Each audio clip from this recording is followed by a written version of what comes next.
Hola, muy bienvenidos a una nueva emisión de la entrevista de France 24. En esta oportunidad nos acompaña Andrea Gracia. Ella es periodista, tiene discapacidad visual y es además integrante de REDI, la Red por los Derechos de las Personas con Discapacidad. Con ella vamos a abordar un tema que suele estar rodeado de tabúes y hasta de prejuicios. Hablamos de la sexualidad y el goce de las personas con discapacidad. Andrea Gracia, muchísimas gracias por su presencia en la entrevista de France 24.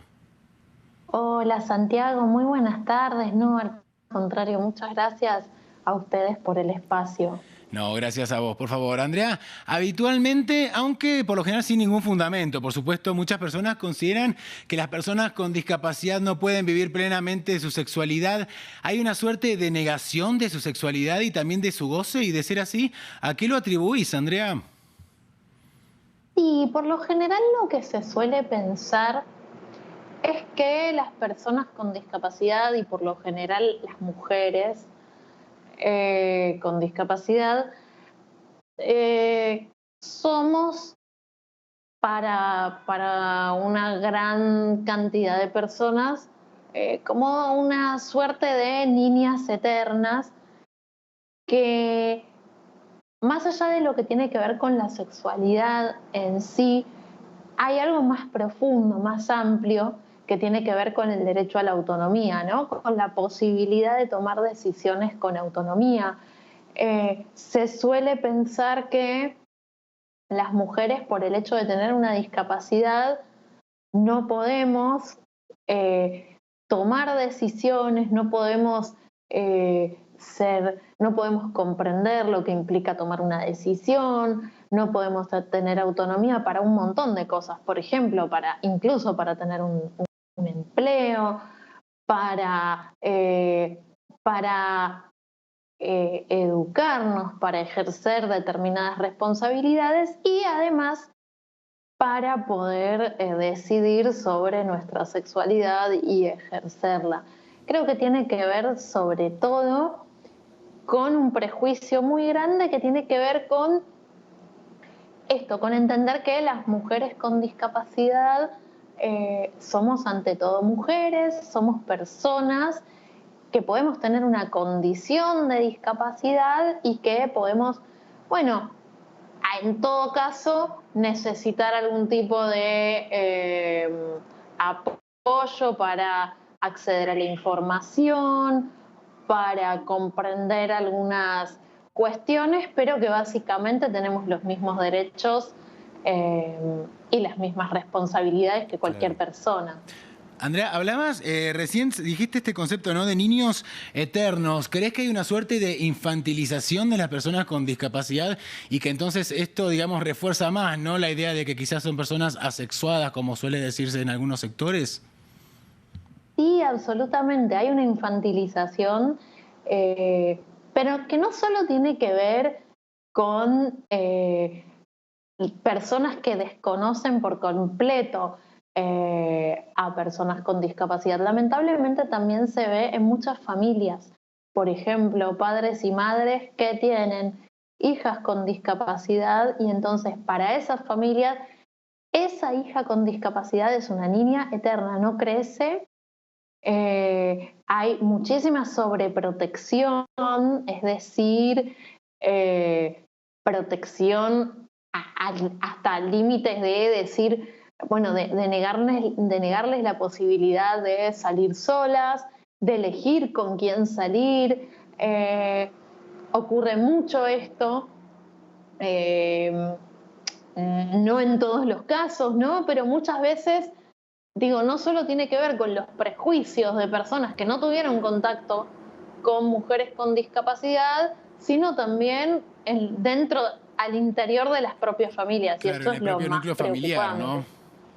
Sí. Y esto, a ver, digamos, REDI, ¿no?, la red de la que formás parte, todo esto que nos estás contando llevó a que REDI lanzara la campaña Nosotras también gozamos, ¿no? Hay una fuerte necesidad de enviar un mensaje, ¿no?, que ayude a derribar todos estos preconceptos de lo que venías hablando, ¿verdad? Contanos de qué se trata esta campaña, cuál es el principal mensaje que es necesario llevar a la mayor cantidad de gente posible. Sí, por un lado, bueno, esta campaña surgió a raíz de unos talleres que hicimos durante 2019 de manera presencial y 2020, bueno, de manera virtual, con mujeres con discapacidad de distintos lugares del país. Bueno, la Argentina es un país muy extenso, muy grande en extensión, entonces abarcamos 4 regiones del país para poder abarcar la mayor cantidad de realidades posibles de mujeres con discapacidad de distintas edades. Y de esos talleres, la verdad es que, bueno, nosotras ya sospechábamos, ya sabíamos, porque digamos, todas nosotras también somos mujeres con discapacidad, pero al encontrarnos con mujeres de distintas regiones, con distintas condiciones de discapacidad, nos encontramos con una gran falta de, por un lado, en algunos casos de acceso a la información y por otros de real ejercicio pleno de estos derechos de los que hablábamos antes. Entonces, por un lado, las mismas mujeres que participaron de los talleres decidieron hacer una serie de spots radiales y audiovisuales para dar a conocer cuáles son sus derechos en primera persona y cuáles son las barreras con las que se encontraron, por ejemplo, en hospitales y centros de salud, y también al interior de sus familias, como decíamos antes. Eso por un lado. Y por el otro, a partir de todo esto, de toda esta experiencia tan enriquecedora de los talleres, lo que decidimos hacer fue también una aplicación para celulares con, con perspectiva de género y de discapacidad. Entonces esta aplicación se llama Nuestra Decisión. Lo que permite, es una aplicación de descarga gratuita, lo que permite es acceder, por ejemplo, a información sobre cuáles son los derechos de las mujeres, en particular de las mujeres con discapacidad, pero también de las mujeres en general, con respecto a sus derechos sexuales y reproductivos. Y esos derechos están redactados en un lenguaje muy sencillo, pensando en mujeres con discapacidad intelectual y en mujeres con discapacidad auditiva, mujeres sordas, para poder acceder a esta información en un lenguaje muy sencillo, y además la aplicación está pensada en un formato accesible para mujeres con discapacidad visual. Y bueno, la aplicación además tiene botones para acceder a las líneas telefónicas de ayuda por motivos de violencia de género, de violencia hacia las mujeres, y a la línea gratuita del Ministerio de Salud de la Nación, que es una línea que brinda información sobre salud sexual y reproductiva. Estábamos viendo mientras hablabas, Andrea, las imágenes precisamente de esta aplicación tan importante, ¿no?, e innovadora. Ahora quisiera hacerte otra pregunta, ¿no? ¿Crees que todos estos preconceptos a los que hacías referencia podrían quizás estar vinculados a esta idea que vincula al sexo con la procreación y la creencia, el prejuicio, mejor dicho, ¿no?, de que personas con discapacidad tendrán seguramente hijos con discapacidades también? Hay algo de eso, sí, claro, hay algo de eso, y de hecho una de las cosas que estamos impulsando también nosotras es una reforma a la ley de esterilización quirúrgica que hay en la Argentina, es decir, la ley por la cual a las mujeres se les pueden ligar las trompas de falopio, y porque lo que pedimos es que en el caso de las mujeres con discapacidad se exija, al igual que todas las mujeres, la firma del consentimiento informado para hacer esa práctica. ¿Por qué? Porque lamentablemente todavía hay muchos casos de niñas y mujeres con discapacidad a quienes se les han ligado las trompas, se las ha esterilizado sin su consentimiento, muchas veces por pedido de su familia, justamente por esta presunción no solo por el temor de que nazca otro hijo u otra hija con discapacidad, sino por la presunción, errónea obviamente, de que una mujer con discapacidad no va a poder criar.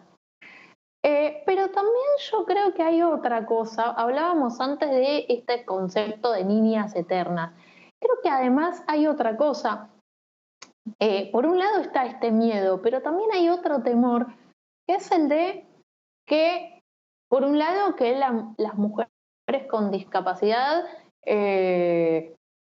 puedan, que el hecho de que se presume que la mujer con discapacidad no va a disfrutar de la sexualidad porque al ser una niña hay como un miedo de que el hecho de que la mujer con discapacidad tenga sexo sería equivalente a un abuso, a algo no buscado, no deseado por esa mujer. Creo que también hay un preconcepto con respecto a eso. Y además está el prejuicio contrapuesto, el de que la mujer con discapacidad puede llegar a tener una sexualidad descontrolada. Y en realidad no es ni una cosa ni la otra. Y justamente lo que buscamos nosotras es que las mujeres con discapacidad tengan información. Porque justamente como no es ni una cosa ni la otra, lo que necesitamos es que esas mujeres no carguen con ese prejuicio y que puedan entender que tienen los mismos derechos que todas las mujeres. Absolutamente. Andrea Gracia, muchísimas gracias por tu presencia en la entrevista de France 24. Ha sido realmente un placer dialogar contigo. No, muchísimas gracias, Santiago, a disposición para cuando necesiten y muchísimas gracias por el espacio, un gusto. No, reitero, muchas gracias a ti y a nuestra audiencia. Como siempre, le invitamos a continuar informándose en el resto de nuestra programación y en france24.com.